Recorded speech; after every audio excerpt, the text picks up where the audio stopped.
Hello friends, welcome to my channel. நான் தான் Farida. இந்த வீடியோவில் டிஎன்பிஎஸ்சி குரூப் 4ல் கேட்கக்கூடிய ஜிஎஸை பற்றி தான் பார்க்க போகிறோம்.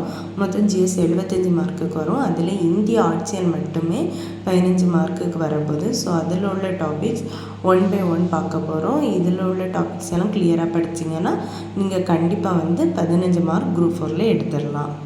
ஃபஸ்ட்டு டாபிக் இந்திய அரசியலமைப்பு உருவாக்கம். 1934 எம்என் ராய் இந்தியாவுக்கு ஒரு அரசியலமைப்பு வேணும் அப்படின்னு ஃபஸ்ட்டாக பரிந்துரை செய்கிறாரு.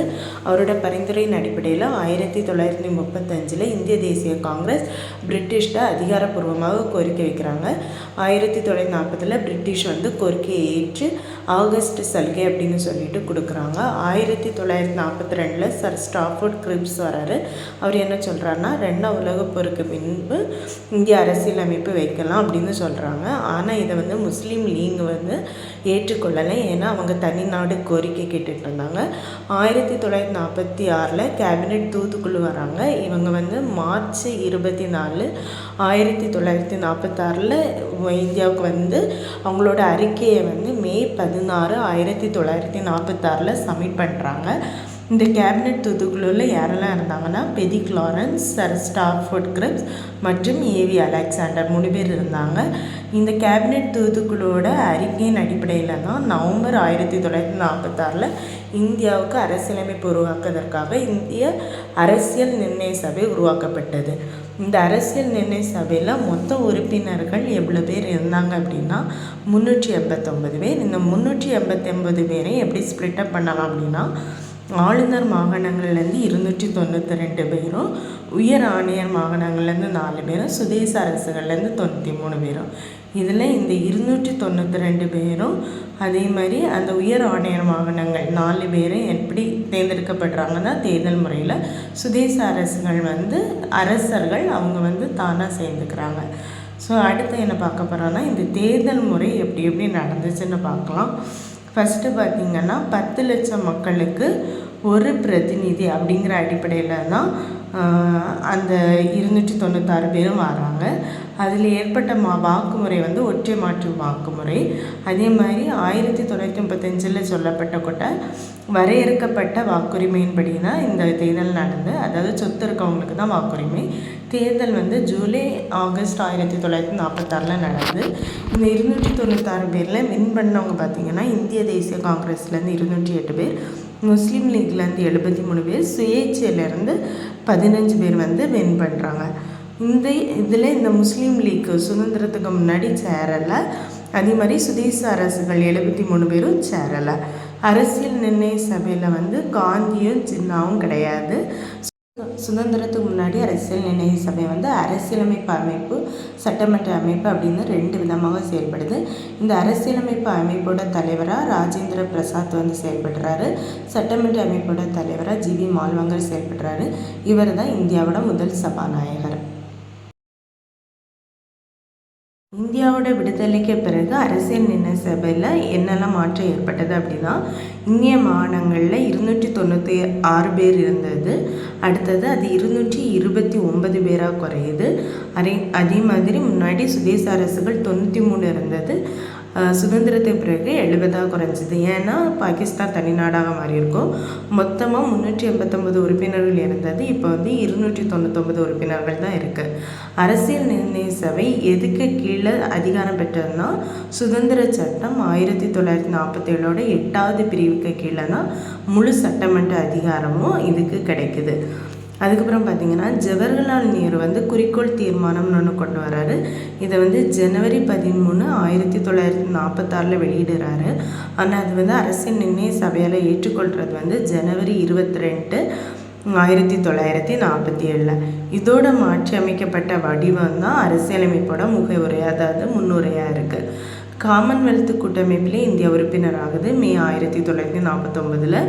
தேசிய கொடி அரசியல் நிர்ணய சபையால் ஜூலை 22, 1947 ஏற்றுக்கொள்ளப்படுது. தேசிய பாடலும் தேசிய கீதமும் ஜனவரி 24, 1950 ஏற்றுக்கொள்ளப்படுது. இந்திய அரசு முத்திரை ஜனவரி 26, 1950 ஏற்றுக்கொள்ளப்படுது. இந்தியாவோட முதல் குடியரசுத் தலைவராக ராஜேந்திர பிரசாத் ஜனவரி 26, 1950 ஏற்றுக்கொள்ளப்படுறாரு. இந்த அரசியல் நிர்ணய சபை 2 குழுக்களாக பிரிக்கலாம். பெரிய குழு, சிறிய குழு. பெரிய குழுவில் 8, சிறிய குழுவில் 13. இந்த 8 குழு எதெல்லாம் அப்படின்னா மத்திய அதிகார குழு, மத்திய அரசியலமைப்பு குழு, மாநிலங்கள் குழு. இந்த 3 குழுவோட தலைவர் யாருன்னா ஜவஹர்லால் நேரு. அடுத்தது பார்த்திங்கன்னா மாகாணங்கள் அரசியலமைப்பு குழு, அடிப்படை உரிமைகள் குழு, சிறுபான்மையினர் மற்றும் பழங்குடியின மக்கள் ஆலோசனை குழு. இந்த 2க்குமே சர்தார் வல்லபாய் பட்டேல் தலைவராக இருக்கார். அடுத்தது நாடாளுமன்ற நடைமுறை விதிகள் குழுக்கும் வழிகாட்டி குழுக்கும் டாக்டர் ராஜேந்திர பிரசாத் தலைவராக இருக்கார்.